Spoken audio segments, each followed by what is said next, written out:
So I just got my new Anker PowerHouse 400 in, and I'm just gonna unbox it real quick and hopefully get it charged up and do a fridge test. So I have this packet here, got some information in it, pretty decent foam, some foam there. We got here some power cables,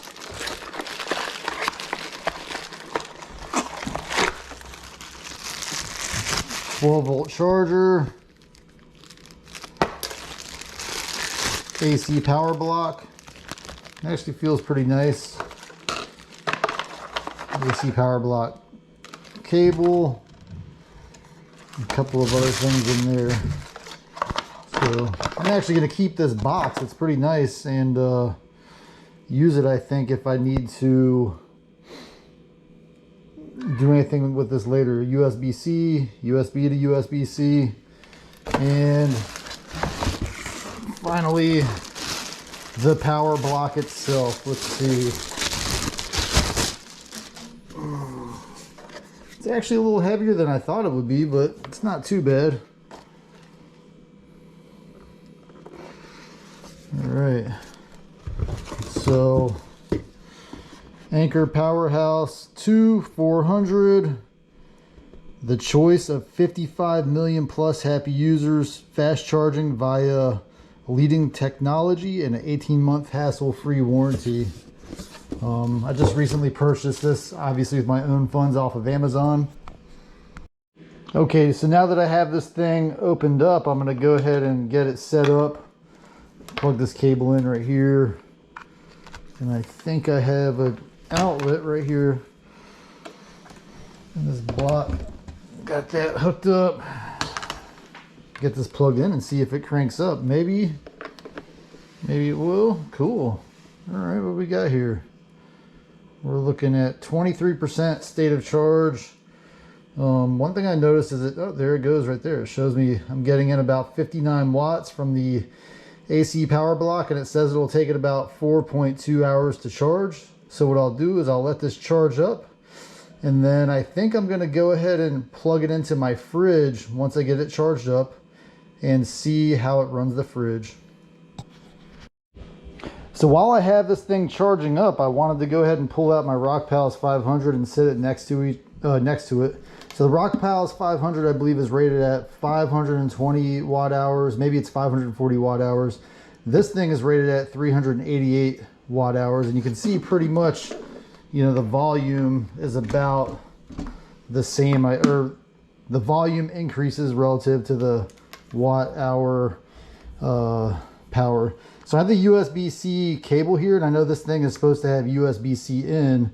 So what I'm going to do is hook this up to the USB-C cable in the RockPal's 500, hook it up in here, and then see if I get any increase in charging here. So, okay. So looks like we're getting about 16 watts from that thing. I'm going to unplug that real quick and see. So maybe 13 watts.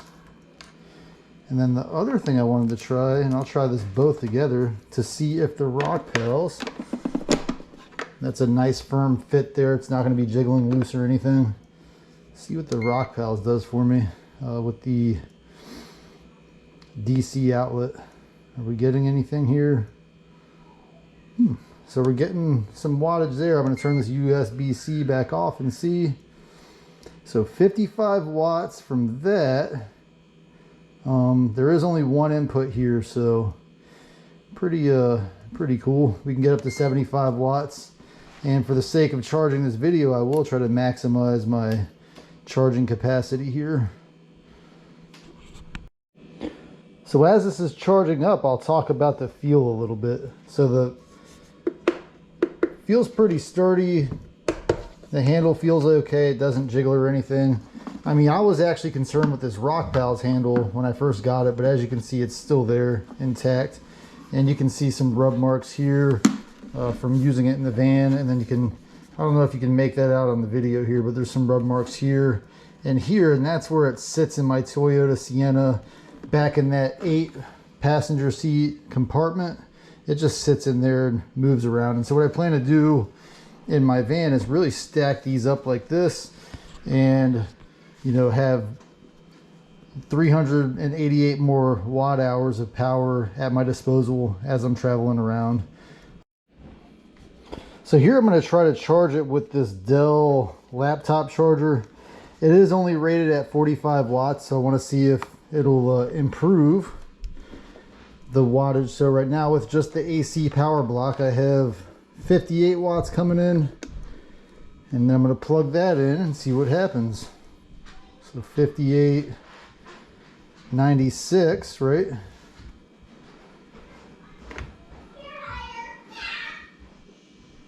And basically 37 it looks like from that 45 watt charger.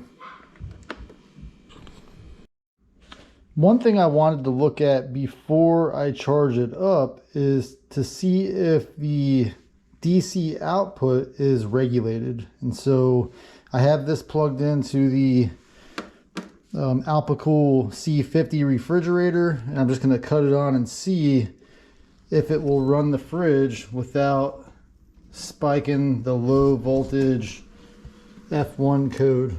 And so as you can see, it's running, it looks like it says 11.5 volts, which is pretty consistent with having a voltage regulated at about 12 volts.